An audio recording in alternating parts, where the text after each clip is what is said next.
வணக்கம் நண்பர்களே, வாழ்க வளமுடன். நல்ல வெயில் காலம் தொடங்கிவிட்டது. பள்ளிகளுக்கு விடுமுறை விட ஆரம்பித்து விட்டார்கள். சம்மர் கேம்ப் என்று ஒன்று இப்போ ரொம்ப பாப்புலராக இருக்கும். நிறைய இடத்துல நானே எங்கள் பாண்டிச்சேரியில் பேனர்ஸ் பார்க்குறேன். ஒரு நல்ல விஷயம். பிள்ளைகளை புதுசாக எதாவது கற்றுக்க வைக்கிறது, அப்பார்ட் ஃப்ரம் ஸ்கூல் லைஃப், அகாடமிக்கை தவிர வேறு ஏதாவது ஒன்று கற்றுக்கிறதுங்கிறது மிக நல்ல விஷயம். குறிப்பாக பிள்ளைகளை இந்த மாதிரி நேரத்தில் நம்ம ஊரில் இருக்கிற லைப்ரரி, இந்த காலத்துலலாம் லைப்ரரி புராதன சின்னங்கள் மாதிரி மாறிப்போச்சு. இருந்தாலும் லைப்ரரிகளுக்கு அழைத்து சென்று அவர்களுக்கு லைப்ரரினா என்ன, வாசிப்பது என்ன, அதனால் என்ன, அந்த லைப்ரரியோட அட்மாஸ்பியர் என்னங்கிறத புரிய வைக்கிறதுங்கிறது ரொம்ப நல்ல விஷயமா இருக்கும். முயற்சித்து பாருங்கள்.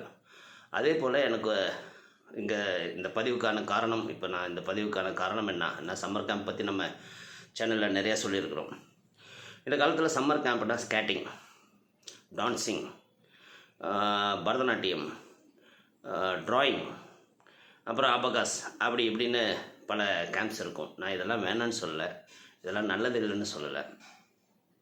எது தேவை, அத்தியாவசியம், எது வாழ்வியலுக்கு, வாழ்க்கைக்கு முக்கியமான ஒரு சம்மர் கேம்பில் கற்றுக்க வேண்டிய விஷயமா இருக்கும் ஏன்னா, நான் முதல்ல சொல்லக்கூடியது ஸ்விம்மிங். அதே கொஞ்சம் வளர்ந்த பிள்ளைகளாக இருந்தாங்கன்னா கண்டிப்பாக அவங்களுக்கு நீங்கள் கற்றுக் கொடுக்க வேண்டியது 2 வீலர் டிரைவிங். என் பிள்ளை நல்லா ஓட்டுவான், எல்லா வண்டியும் சூப்பராக ஓட்டுவான்னு சொன்னாலும் ப்ராப்பரான ஒரு ட்ரைனிங் கேம்புக்கு அனுப்புங்க. அது 1 டேயாக இருக்கலாம், 2 டேஸாக இருக்கலாம். அட்லீஸ்ட் டிரைவிங் தெரியலன்னா ஒரு வாரமாக கூட இருக்கலாம் 2 வீலர் டிரைவிங் கற்றுக்கணும். ஏன்னா ரோட் டிசிப்ளின்னா என்ன, ஏன்னா 8 போட்டு லைசன்ஸ் வாங்கிறதுங்கிறது வேறு, உயிர் காக்கக்கூடிய டிரைவிங்கிறது வேறு.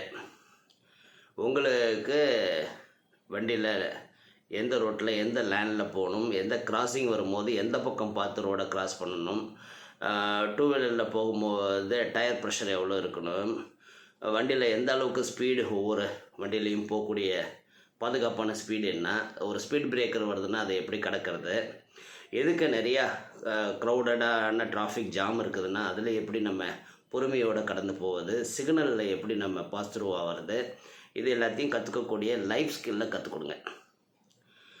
அதே போல் ஸ்விம்மிங், இந்த சம்மரில் பிள்ளைங்க என்ஜாய் பண்ணக்கூடிய ஒரு கற்றுக்கொள்ளும் ஒரு விஷயம்னா அது ஸ்விம்மிங் கற்றுக் கொடுங்க. ஏன்னா இப்போ சமீபத்தில் ஒரு 10 நாளைக்கு முன்னாடி நியூஸில் பார்த்துருப்பீங்க, ஒரு தீர்த்தவாரி நிகழ்ச்சியில் நடந்த ஒரு துர்சம்பவம். எல்லாரும் யங்ஸ்டர்ஸ், அருமையான அழகான ஆண் பிள்ளைகள். அந்த இழப்பு எவ்வளோ பெரிய ஈடு செய்ய முடியாத இழப்பு அந்த குடும்பத்துக்கெல்லாம் நினச்சி பாருங்கள். ஏன் மெத்த படித்த அந்த பிள்ளைகளுக்கு நீச்சல் மட்டும் தெரியாமல் போகுதுன்னது காரணம் அவங்களா அன்னு பார்த்தோம்னா இல்லை, பெற்றோர்கள். மற்ற விஷயங்களுக்கு கொடுக்குற இம்பார்ட்டன்ஸ் நம்ம ஸ்விம்மிங்க்கு கொடுக்கறதில்ல. என் புள்ள ஸ்கேட்டிங் போகிறான்னு சொல்கிற அந்த கெத்து, என் புள்ள ஸ்விம்மிங் போகிறான்னு சொன்னால் வரமாட்டேங்குது. அதனால் உயிர் காக்கக்கூடிய அவங்க காலகாலத்துக்கு, அவங்க லைஃப் இருக்கிற வரைக்கும் ஸ்விம்மிங் கற்றுக்கிட்டாங்கன்னா மறக்காத ஒரு சயின்ஸ். ஸோ அது உடலுக்கும் நல்லது, உடலுக்கு ஆரோக்கியத்துக்கும் நல்லது, இந்த சம்மருக்கும் நல்லது, மனதுக்கும் நல்லது. அது மட்டும் இல்லாமல் உங்கள் பிள்ளைக்கு நீங்கள் என்ன கற்றுக் கொடுத்துருக்கிறீங்கன்னா வாழும் கலையை கற்றுக் கொடுத்துருக்குறீங்க. ஸோ அந்த மாதிரி நல்ல விஷயங்களில் அவங்கள ஈடுபடுத்துங்க. இந்த சம்மர் கேம்ப் அவங்களுக்கு மிக உன்னதமான சம்மர் கேம்பாக, வாழ்க்கையிலேயே அமையக்கூடிய ஒரு சம்மர் கேம்பாக நீங்கள் டிசைட் பண்ணி அதை அவங்களுக்கு சொல்லிக் கொடுங்க. அதுக்காக நான் மற்ற நுண்கலைகள்னு சொல்லக்கூடிய ஃபைனான்ஸ் விஷயங்களை, அந்த ஃபைனான்ஸ் விஷயங்களை நான் மறுக்கலை, கற்றுக் கொடுங்க. ஆனால் அதுக்கு மேலே தேவை என்ன, இந்த வாழும் கலைகள்.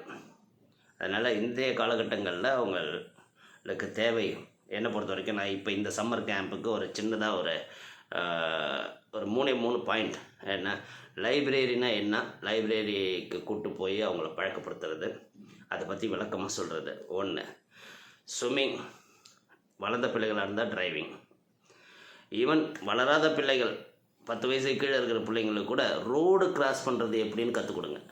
How to cross the road.